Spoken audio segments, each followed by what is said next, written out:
फैगौ गोदान बोसोर 2023 मायथाइनि 26-27-28 आरो 29 जानुवारि अक्ट'आव खुंजानो थांगासिनो मिरु एबसुनि खुंगा 55थि बोसोरसालिया जथुम्माया। खुलुमबाय बड'सानि स्टुडिअ'आव आं फामि ब्रह्म नार्जारि। उदालगुरि जिल्लानि सिङाव थानाय रौता हालामनि बड'लेण्ड फोथाराव सानब्रैनि हाबाफारिजों खुंफुंनो लानाय बे 55थि बोसोरसालिया जथुम्माखौ खुंफुंनायनि थाखाय दिनै गाहाय खुन्थिया गायसनबाय। दिनैनि बे गाहाय खुन्थिया गायसननाय हाबाफारियाव गाहाय आलासि महरै मिरु एबसुनि आफादगिरि दिपेन बर'आ बाहागो लानानै गाहाय खुन्थियाखौ गायसनजेनो। मख'नो गोनांदि एबसुनि 55थि बोसोरसालिया जथुम्माखौ गोजोनै आरो जाफुंसार महरै खुंफुंनो हानायनि थाखाय दिनैनि गाहाय खुन्थिया गायसननाय हाबाफारियाव बर'नि गुबै धोरोम बाथौ ब्रह्म आरो ख्रिस्टियान धोरोम सिबियारिफोरनि धोरोमारि हान्जाया गावबा गाव धोरोमनि नेमखान्थि बायदियै आर'ज खालामनायखौ नुनो मोननाय जादों। मिरु एबसुनि 55थि बोसोरसालिया जथुम्माखौ खुंफुंगोननि सोमोन्दै एबसुनि आफादगिरि दिपेन बर'आ मा फोरमायदों खोनासंदो।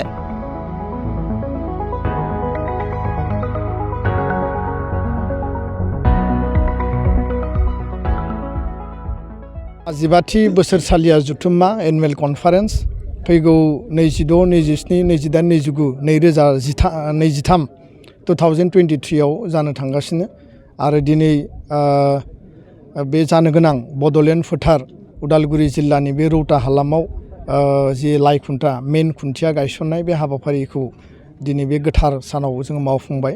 गुबुन गुबुन धोरोमारि बेयाव बाथौ धोरोम ब्रह्म धोरोम आरो ख्रिस्ट धोरोमारि बिथांमोना आर'ज गाबफैदों आरो जोङो बेयाव गुबै जि बानजाय आफाद दङ आरो साब कमिटि दङ उदालगुरि जिल्ला एबसु आरो उदालगुरि जिल्ला सिंनि गासै दख'रा आरो गुबुन गुबुन जिल्ला आफादफोरनि बाहागो लानायजों दुलाराय बर' फरायसा आफादनि गासै जोंनि बिबानगिरिफोर बाहागो लानायजों आरो बेयाव आसामनि माखासे MLA आरो BTR सरकारनि माखासे EM MCLA बिथांमोनाबो मदद होफैदों। गासैनिबो मदद आरो आशीर्बादजों जोङो दिनै खुन्थियाखौ गायसनबाय आरो फैबाय थानाय बे सानब्रैनि हाबाफारिखौ टारगेट खालामनानै बानजाय आफादा हाबा मावसिगोन। बेयाव जोंहा 27 जानुवारियाव एकर्ड माने डे सेलेब्रेसन जागोन आरो बे एकर्ड डे सेलेब्रेसनाव जोङो भारत सरकारनि माखासे आलासिफोर लेंहरगोन, आसाम सरकारनि लेंहरगोन जाहाथे एकर्डनि दफाया बेसेबां मावफुंजाखो बेनि सायाव बिथांमोना रायजोफोरनो मिथिहोगोन। जोंहा थान्दै मेल जागोन। थान्दै मेलाव बर' हारिनि थामोन्थानि बाथ्रा, रैखाथिनि बाथ्रा, जोंनि मोनथाय अधिकारनि बाथ्रा, हा हुनि बाथ्रा, गुन गोनां सोलोंथाइनि मावथांखि, समाज बेबस्थानि बाथ्रा आरो लोगोसे माहारिबादखौ लानानै बड'फाया जि गेरेमसा माहारिनि जोंनो बानि होनानै गालांदों बुहुमनि बर'फोरखौ खौसे लाखिनायनि बाथ्रा, बे गासैबो बिथिंखौ लानानै जोङो गुवारै आरो गेवलाङै जोङो थान्दै मेलाव सावरायगोन। एकर्ड इमप्लिमेन्टेसना बेसेबां मावफुंजाखै जिहेतु 3 बोसोर जासिगोन आरो बेसेबां आद्रा दंबावो दा जि प्रसेसआव दङ मावफुंनायनि प्रसेसआव बिनि सायाव बिथङै सावरायगोन आरो गासैबो सावरायखांनायनि उनाव नेक्स्ट स्टेपआ जोंनिया मा जागोन एकर्ड इमप्लिमेन्टेसननि सायाव। खारन मेन जिखिनि पलिटिकेल जि क्ल'ज दङमोन बेयाव सिमा बारायनायनि बाथ्रा बेयो बर्तमान प्रसेसआव दङ। कार्बि आंलंनि ST हिलनि इस्यु आरो लोगोसेनो आर्टिकेल 280 माने मर अट'नमि मर पावार होनाय बा डाइरेक्ट फाइनेन्सनि जि बाथ्रा दंमोन बेफोरखौ लानानै जों सावरायगोन। गुबुन गुबुन जिखिनि NDBनि केस आरो माने जेलाव थानाय NDB मार्टियार फेमिलिनो एक्सग्रेसिया होनांगौ बे गासै बिथिंफोरा बेयाव तन्न तन्नयै एकर्डनि 1निफ्राय 12सिम जि दङ माने 11, 12सिम बे गासैबो सावरायजागोन। सेकेन्ड डेआव जोङो सोलोंथाइनि सायाव सेमिनार लागोन। गोबां रोजा रोजा स्टुडेन्टआ बेयाव बाहागो लागोन। जोङो सोलोंथाइ माखासे जोङो बिखेक बेक्तिफोरखौ जों बेयाव आलासि हिसाबै लिंहरगोन। इउथ एम्पावारमेन्ट स्किल आरो एन्टारप्रिनियरशिपनि सायावबो सावराय मेल जों लागोन। 28आव जोङो बेखौ थांखि लादों आरो 29आव जोङो हांख्रायदों। दासिम जों लाइजाम हरनानै दोनदों। रायजो राजाया मोनसे आसाबादि आरो एसपिरेसन दङ जे बेयाव भारतनि नखर मन्त्रि अमित शाह बिथाङा बाहागो लाफैनो थाखाय जों खावलायदों आरो आसामनि गिबि मन्त्रि डक्टर हिमन्त बिश्व शर्मा आरो BTRनि चिफ मानगोनां प्रमद बर'।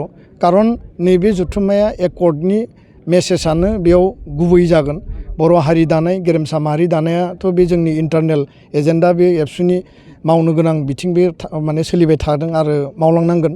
खिन्थु एकर्डनि दफाफोरा बेसेबां मावफुंजाखो आरो बेसेबां मावफुंजानांगौ दङ आरो भारत सरकारा खोथा होनाय बायदि बेखौ डिउ टाइमाव टाइम बाउन्ड इमप्लिमेन्टेसननि थाखाय नैबे जथुम्मायाव रायजो राजाफ्रा नखर मन्थ्रि आरो गिबि मन्थ्रि बिथांमोननिफ्राय थोंजोङै मिथियोब्ला बेयो साबसिन जागोन आरो बिथांमोना फैनानै मिथिहोनो हानाय बायदि बेबस्थानि थाखायनो जों दुलाराय बर' फरायसा आफादा बिथांमोनखौ आलासि लिंनायनि थाखाय जों थिग खालामदों।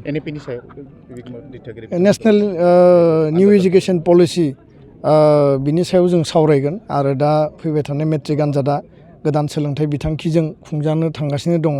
ग्रेडिंआ मा जागोन, मार्क सिस्टेमा मा जागोन, इभालुएसन बा फरायसा फरायसुलिनि भबिसतआ मा जागोन बेफोरखौ लानानै जोङो सावरायगोन। खारन बे मोनसे स्टेपनिफ्राय गुबुन मोनसे स्टेपाव सोलायनो थांगासिनो दङ।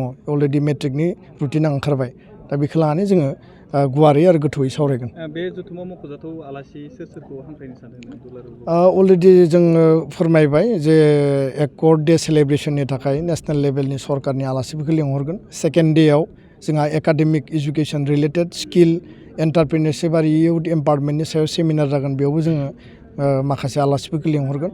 आरो अपेन सेसनाव जों भारतनि नखर मन्थ्रिखौ जों हास्थायदों आरो आसामनि गिबि मन्थ्रिखौ हास्थायदों। खारन बेयाव एकर्डनि सायाव बे गेवलां मेलाव गुवारै आरो गोथौयै रायजो राजानो मिथिहोनो गोनां दङ। बेखौ जोङो दासिम हांख्रायदों। बिथांमोना जुदि कनसेन्ट होयोब्ला थारैनो मोजां जागोन होननानै जों सानो। गोजोन्थों।